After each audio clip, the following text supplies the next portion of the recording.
How was it? Delicious. And that answer is all I will ever need.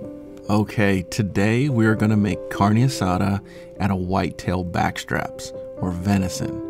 Now the translation from Spanish to English for carne asada is grilled meat. It's the same principles, same flavors, we're just using a much leaner meat. That is the very reason I cut it so irregular. You could see how there was thin areas and heavy areas and coarse knife cuts. I want all those variables in the meat. I'm gonna open up the grill, I'm gonna put it on sear mode, and I want some ends to be almost burnt, and I want some places to be almost raw. You could eat this just as is right now raw, but it's gonna be better with all those textures and flavors. The key ingredients in this: peppers, onions, the Asada seasoning, and some sort of citrus, whether that's orange, powdered tang, Sunny D, it doesn't matter.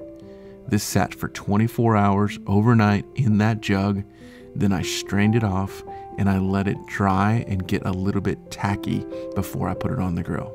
Last little point, because I don't have any of the fats, like 0 fats in this meat, I've got to do it really quick and get it off the grill, and the key is to get it chopped, cut, or managed and eat it hot. You may notice, but in all of my cooking films and most everything I cook at home, we do sweet peppers and a white onion and we caramelize them in butter and olive oil. That ingredient makes everything we make delicious. Then we use fresh cilantro, sour cream, cheese, and by frying that tortilla, you get a fun crisp, a fantastic flavor.